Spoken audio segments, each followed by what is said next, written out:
Indeed, there is no difference between perceiving subject and perceiving object, between having the perception and being the perception.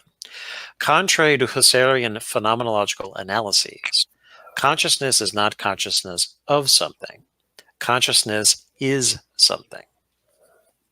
Ah, okay. Okay, I like that. So let's review for a minute. When we looked at the Husserlian essay, Husserl took up the notion of intentionality from Franz Brentano.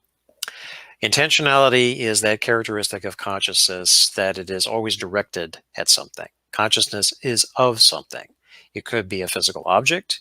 It could be a dream.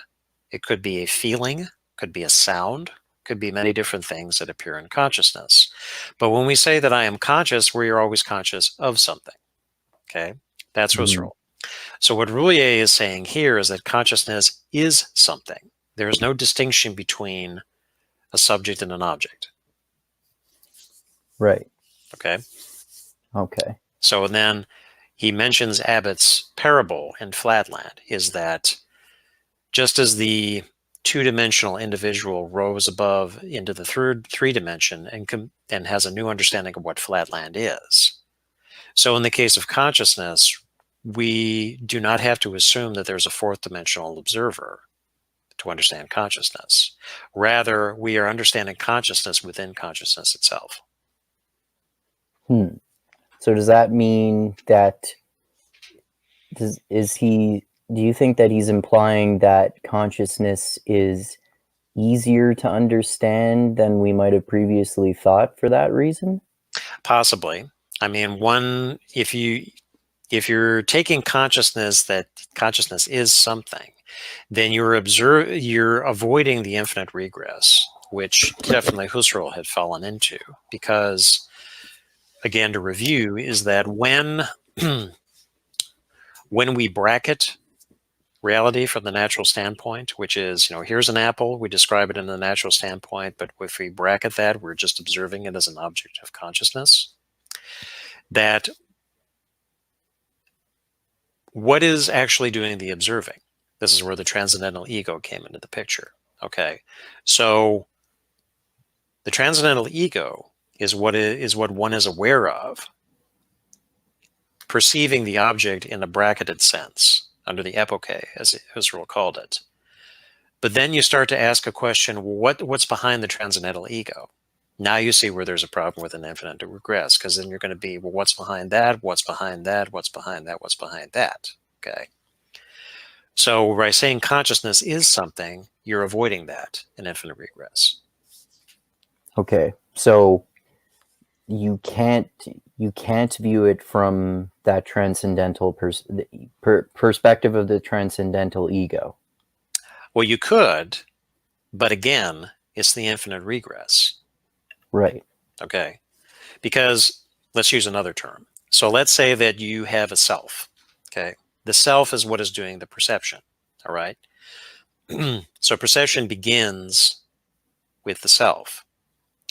But if you perceive yourself, you say that I'm aware of myself. Now you could take the Humean tack and say all it is just a bundle of perceptions, but we'll put that aside for the moment.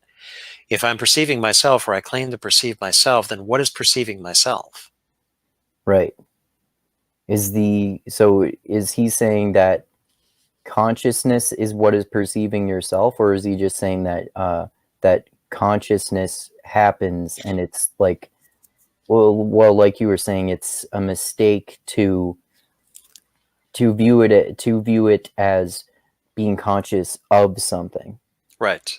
Now, sure, we could say that I'm conscious of your voice, but I guess one could even say that that's adding to an abstraction. Okay, I am conscious of, I'm using language to describe this, but I'm still conscious. I'm conscious. I'm a conscious being. So like, I am conscious. I'm conscious. Yeah. Okay.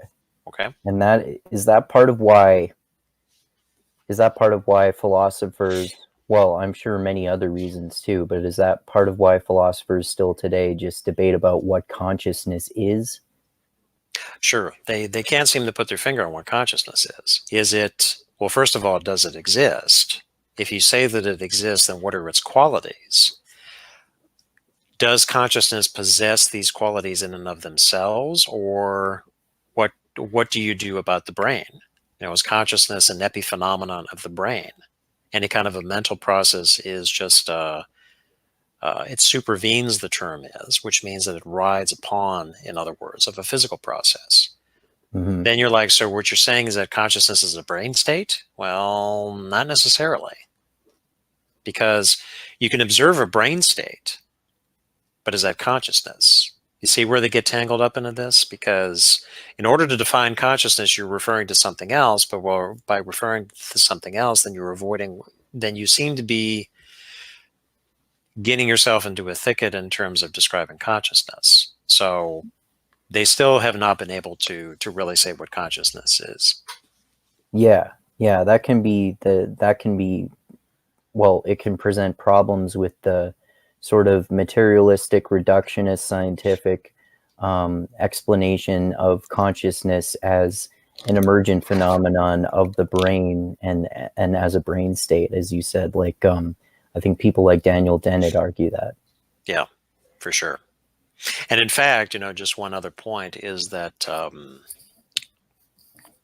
Daniel Dennett in the late 80s talked quite a bit about intentionality.